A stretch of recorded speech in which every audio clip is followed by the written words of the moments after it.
Long হেয়ারের সাথে এরকম 5টা অংশে বিভক্ত করে এত সুন্দর একটা বেনি করা যায়, সাথে ঝিকঝাক সিথিও।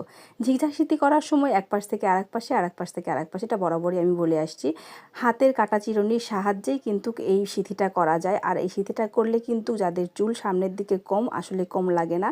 সিথিটা দেখতে যেমন স্টাইলিশ মনে হয়, আর নর্মালি আমরা যে সিথিটা করি সেই সিথিটা দেখা যাচ্ছে যে চুল কম লাগে, ফাঁকা লাগে। ঝিকঝাক সিথি করলে সেই জিনিসটা হয় না। আসসালামু আলাইকুম, সবাই কেমন আছেন? আশা করি সবাই ভালো আছেন। আমি আলহামদুলিল্লাহ অনেক ভালো আছি। চলুন তাহলে দেখে নিই 5 বেনি।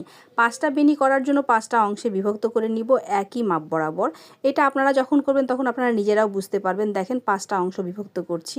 5টা অংশে বিভক্ত করার পরে এক সাইডে আমি 3টা অংশ নিয়েছি হাতের আঙ্গুলের সাহায্যে, আর এক সাইডে 2টা অংশ নিয়েছি। একটা সাইড থেকে একটা সাইডে উপরে দিয়েছি, আর এক সাইড থেকেও একটার উপরে দিয়েছি 2টা অংশ।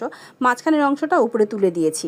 বেনিটা শুরু করার পরে কিন্তু একদম লেন্থ বরাবর যেই কাজটা করতে হবে একই প্রসেসিং করেই 2টা অংশ 2 সাইড থেকে এভাবে একটার সাথে একটা উপরে তুলে দিয়ে মাঝখানে যে অংশটা ছিল সেইটা এই এক সাইডে নিয়ে এসে তারপরে কিন্তু আবারও এই সাইডের 2টা অংশ একটার উপরে একটা দিয়ে এভাবেই বেনি করতে হবে। তো চুলের লেন্থ বরাবর একেবারে আপনারা এই বেনিটা এভাবেই করে যাবেন, একই প্রসেসিং করে। আর একটা জিনিস যেটা আসলে এটাকে আমরা নর্মালি গ্রাম অঞ্চলে কিন্তু পাটি বেনি বলি।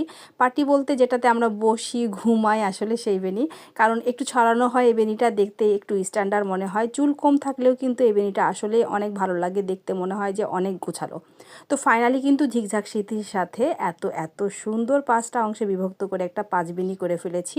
যাদের রিকোয়েস্ট ছিল যে আপু 5 বেনিটা আমাকে আবার দেখিও, আমি দেখিয়ে দিলাম। যদি আপনারা না বুঝতে পারেন তাহলে আবারও বলবেন, আমি আবারও একেবারে স্লো করে একটার উপরে একটা কিভাবে দিয়ে বেনিটা করেছি সেটা আপনাদের মাঝে আবারও শেয়ার করব। তো আজকের ভিডিও এই পর্যন্তই।